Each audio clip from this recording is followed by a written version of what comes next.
Salut tout le monde et bienvenue pour une nouvelle vidéo. Aujourd'hui, on continue ensemble notre série de réponses à vos questions, à celles que vous m'envoyez par email ou via l'onglet contact de mon site rudicoya.com. Et aujourd'hui, je vais répondre un peu à 3 questions en une, à la question de Mathéo, à la question de Benoît et à la question de Damien, concernant ce qu'il faut faire en termes d'entraînement lorsque l'on manque de temps et qu'on progresse et que les temps de récupération s'allongent. Donc c'est une question, je pense, qui concerne beaucoup d'entre vous, car comme vous le savez, je coach depuis maintenant 2006 via mon site, notamment à distance. J'étais le tout premier en France à proposer du coaching à distance, notamment des suivis. Et j'ai de plus en plus de personnes qui manquent de temps, qui sont dans cette course effrénée du temps, qui n'ont que 3 fois 45 minutes ou 1 heure pour s'entraîner. Et j'ai donc pas mal d'expérience sur le sujet, sur ce qu'il faut privilégier quand on manque de temps et qu'on veut malgré tout continuer à progresser. Après, il faut avoir en tête bien évidemment que ce n'est pas l'optimal, mais qu'on peut quand même pas mal progresser avec ce rythme-là. L'important quand on est naturel reste tout de même la régularité et non pas de bourrer pendant quelques mois puis après de ralentir. C'est vraiment cette régularité sur le moyen et long terme qui va faire la différence. Avant de commencer, je vous rappelle, comme d'habitude aussi, vous commencez à en avoir l'habitude, si ce n'est pas encore fait, de souscrire à ma formation gratuite à destination des pratiquants de musculation sans dopage. J'ai eu quelques retours de certains qui m'ont dit qu'ils ne la recevaient pas. Dans ce cas-là, n'hésitez pas à mettre un autre email que celui que vous avez déjà indiqué et avec lequel vous ne recevez rien. Et si vous ne recevez toujours rien, là vous me contactez et j'essaierai de tout vous envoyer manuellement. Donc voilà, mais normalement ça doit fonctionner si vous mettez un autre email, alors que ça ne marche pas avec un de vos emails, parce que peut-être que vous étiez déjà inscrit auparavant à ma newsletter avec laquelle je vous tiens également informé des nouveautés que je propose en termes de contenu. Je m'en sers absolument pas pour vendre, mais en termes de contenu, que ce soit les nouveaux podcasts ou les nouvelles vidéos comme celle-ci. Donc dans cette formation gratuite, vous allez retrouver les meilleurs conseils que je peux vous donner, que ce soit en termes de morpho-anatomie, en termes de personnalisation de programme, en termes d'erreurs à ne pas faire. Il y a une partie sur les erreurs, les principales erreurs que j'ai pu faire et que je ne recommande évidemment pas de faire. Mais en gros, c'est les meilleurs conseils que je peux vous donner et c'est des choses qui sont assez personnelles pour moi, que j'aborde pas trop en public étant donné qu'on est quand même sur le net et que on ne sait jamais sur qui on peut tomber. Il y en a toujours qui peuvent nous faire chier, même si on a l'air d'être plutôt bien ensemble dans la partie commentaires des vidéos. Et donc voilà, si ça vous intéresse, je mets le lien directement dans la description et tout ce dont je vais parler dans la vidéo sera également en lien dans la description. Si j'oublie certaines choses, vous le savez, l'espace commentaire est là pour ça. Je lis absolument tous les commentaires et j'y réponds quand c'est nécessaire de mon point de vue. Alors, la première question, c'est, je crois, une question de Damien qui me dit, voilà, j'ai 1 heure pour m'entraîner le lundi et le vendredi et j'ai seulement 20 minutes pour m'entraîner le mardi, le mercredi et le jeudi. Est-ce que dans ces conditions, je peux prévoir 2 grosses séances et 3 plus petites séances de 20 minutes? Alors, il y a quelque chose qu'il faut avoir en tête, plusieurs paramètres. La première, c'est si on débute, c'est-à-dire quel est notre niveau. Hier, j'avais en consultation Eric, je ne sais pas si tu regardes cette vidéo, qui justement me parlait du fait qu'il ne s'échauffait pas avant ses séances parce que il ne savait pas trop comment faire. Et donc, si on débute et qu'on utilise des charges assez faibles, on va gagner du temps sur l'échauffement. Donc on peut imaginer que si on n'a que 20 minutes d'entraînement, on va peut-être pouvoir faire 1, 2, 3, 4 exercices en 20 minutes. Hier avec Eric par exemple au téléphone, il mettait 50 kg développé couché, donc je lui recommandais de s'échauffer, mais quand il a débuté il mettait 30 kg, donc à 30 kg, en règle générale, on risque pas grand chose. Donc plus notre niveau va être faible et plus la durée des séances peut être courte parce qu'on va gagner du temps sur l'échauffement, on va gagner du temps sur la montée des poids régulièrement et surtout on n'aura pas besoin de prendre des longs temps de récupération entre les séries. Vous le savez, le temps de récupération entre les séries, c'est un facteur qui est hyper important pour pouvoir progresser sur le moyen et long terme. Cette semaine, j'ai d'ailleurs fait une vidéo avec mon pote Chris sur la chaîne, je crois que sa chaîne c'est Super Chris Coaching. Donc Super Chris. Chris, il a 50 ans passés et il continue de progresser, donc je trouvais son parcours hyper intéressant, donc on a fait une vidéo ensemble sur sa chaîne. Et il expliquait justement qu'à mesure qu'il a progressé au fil des années, il avait dû augmenter son temps de récupération jusqu'à arriver à une sorte de compromis. Ce compromis d'expérience, tous les pratiquants naturels y arrivent un petit peu, c'est autour de 3 minutes entre les séries, 3 à 4 minutes. Maintenant, quand on débute, étant donné qu'on a plus de marge de progression, qu'on peut progresser sans forcer, même si on a l'impression de forcer sans vraiment forcer, on a besoin de moins de temps de récupération. C'est un peu ce qui se passe aussi quand on lance un cycle de progression, au début du cycle de progression, notamment si vous êtes familier avec ça, si vous utilisez l'application SP Training qui est disponible sur les stores, que ce soit l'App Store ou le Play Store, et ben, vous voyez qu'en début de cycle, l'application va vous proposer d'avoir 1 minute 30 de récupération parce que c'est censé être facile. Quand on débute, c'est un peu la même chose, avec des faibles temps de récupération, on va pouvoir faire ces séries, arriver à boucler ses objectifs à chaque série, à chaque exercice, et ainsi en 20 minutes, on va pouvoir faire beaucoup plus de travail que si on avait un niveau plus avancé. Si demain on me disait par exemple que j'avais que 20 minutes pour m'entraîner, personnellement, j'irais pas spécialement m'entraîner en musculation parce que je dirais c'est même pas la durée, c'est la durée de mon échauffement en quelque sorte pour arriver à ma première série de travail. Et donc si j'en étais rendu à n'avoir que 20 ou 30 minutes pour m'entraîner, je reverrais mon entraînement pour faire plus peut-être un entraînement de maintien qu'un entraînement de progrès.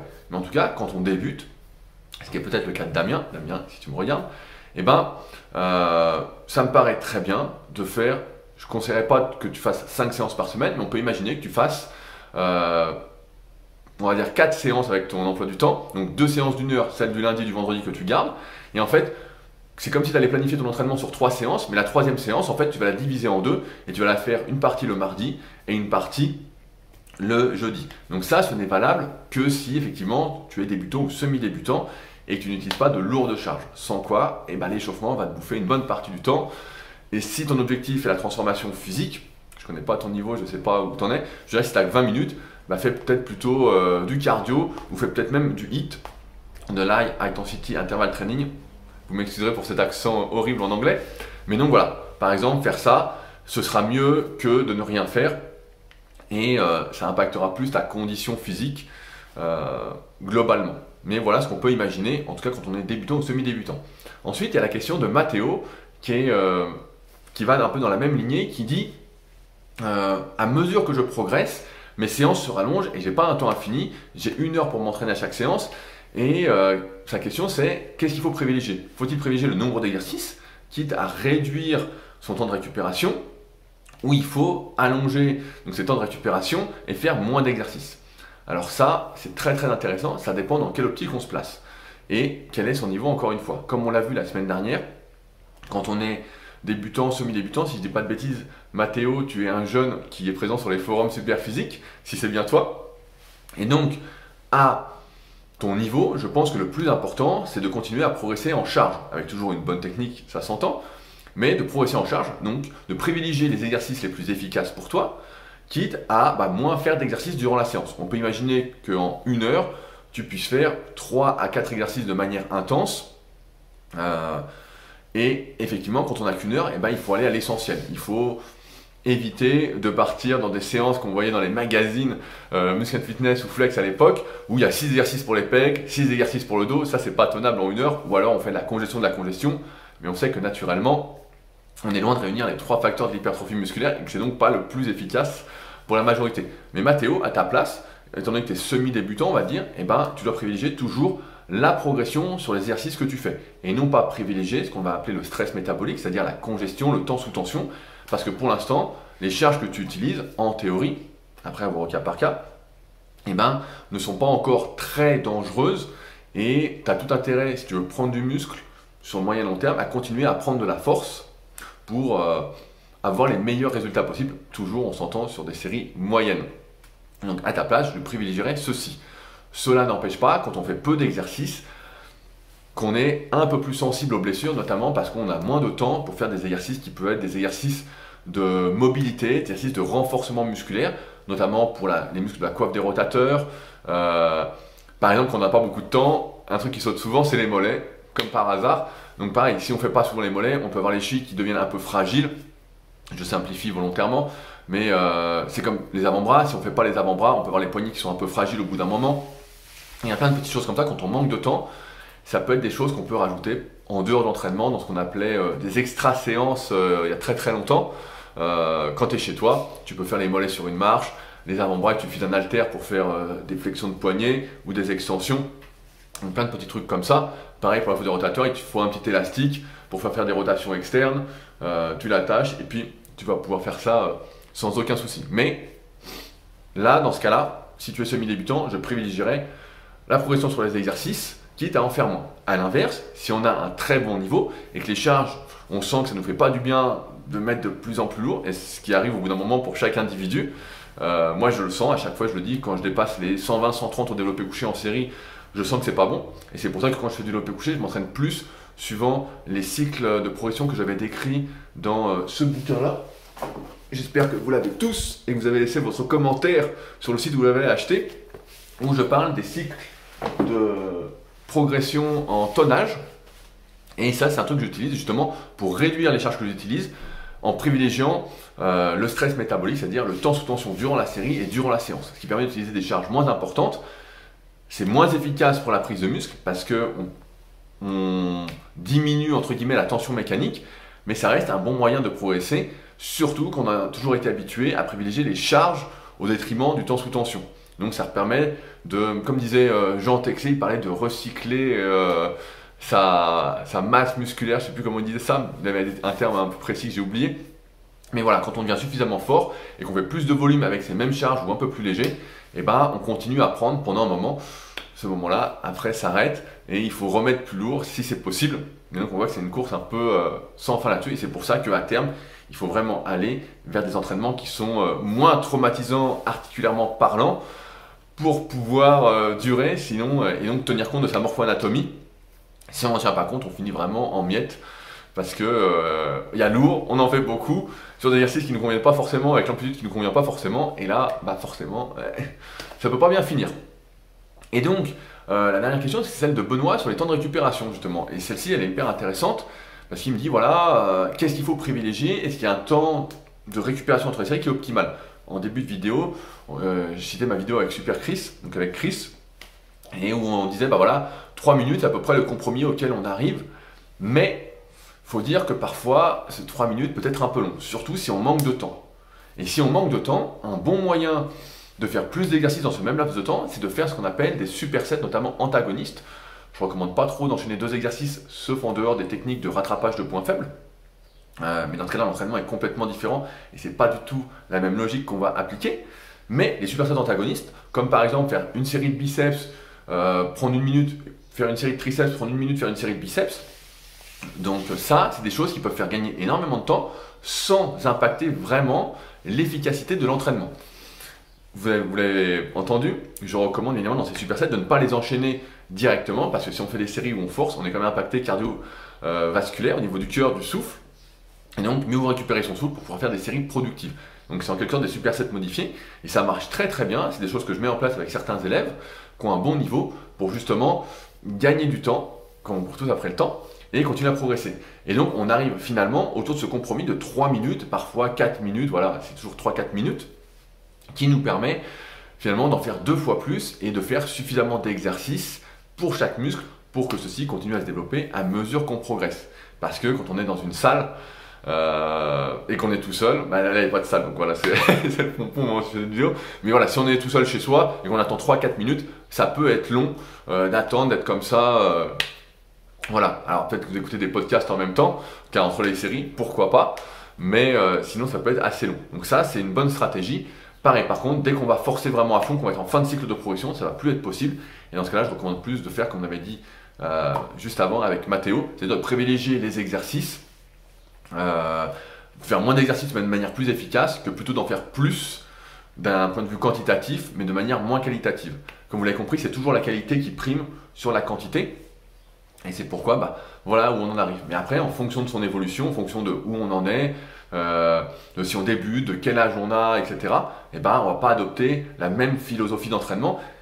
J'aimerais pouvoir vous dire que ça va, il y a un âge ou une période ou un niveau qui permet de déterminer ci ou ça, mais en fait c'est assez individuel et c'est des choses qu'on apprend progressivement en s'écoutant avec les années, avec l'expérience, et où on se dit, bah voilà, là je sens que ça ne fait pas du bien, donc si ça ne fait pas du bien, ça fait du mal, et si ça fait du mal, bah, ça n'a pas trop de sens dans cette optique de longévité que je défends depuis presque 20 ans, notamment quand on est naturel et qu'on veut progresser, parce que sans longévité, naturellement, on ne peut pas vraiment progresser, et ça n'a pas de sens. Car pour moi, ça n'a pas de sens, et c'est ainsi que s'inscrivent tous mes travaux, que ce soit mes articles, les compléments super physiques, l'application, tout est fait pour que ce soit très progressif, et qu'on mette la santé comme pilier fondamental du reste.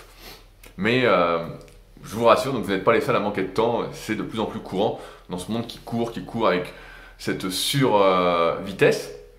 Mais en tout cas, voilà, il y a des solutions. Il y a des solutions qui sont voilà, de privilégier les bons exercices pour soi, de découper ses séances en deux si on est débutant.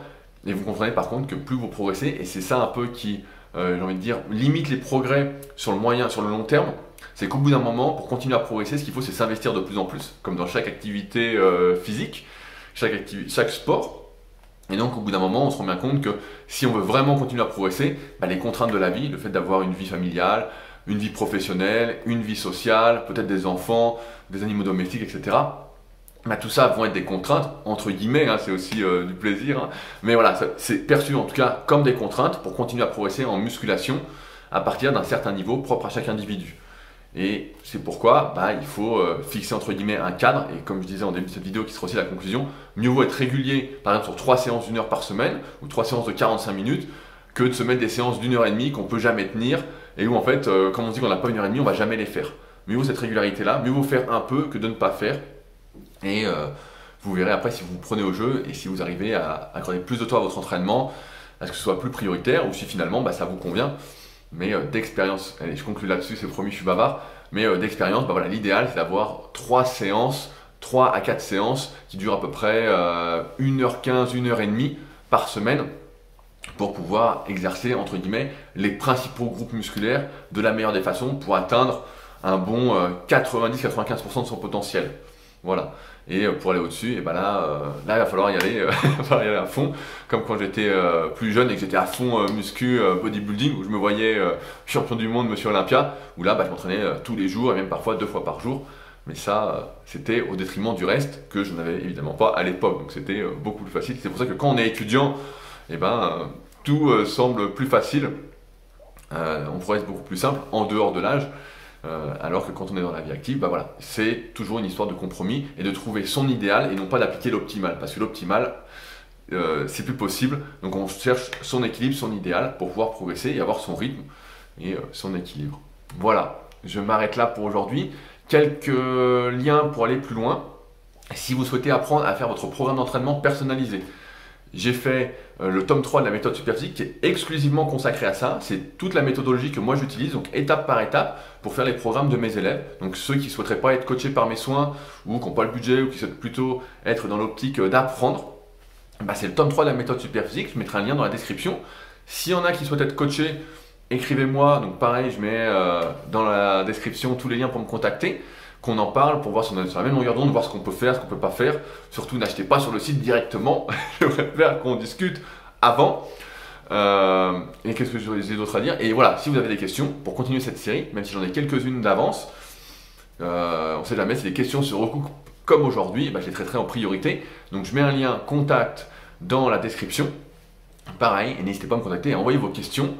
Comme d'habitude, je le dis, ces vidéos existent parce que vous m'envoyez vos questions et qu'on essaye d'avancer ensemble. Sinon, ça n'a pas d'intérêt pour moi. S'il n'y a que moi qui avance, ça n'a ni queue ni tête. Moi, j'ai déjà bien avancé, donc le but, c'est que vous avanciez aussi pour que, comme je dis souvent, on fasse mieux ensemble que seul. Voilà, je vous laisse mettre le pouce bleu, les commentaires si j'ai oublié certaines choses, vous souhaitez réagir. Et comme également d'habitude, ce sera le mot de la vidéo, d'habitude.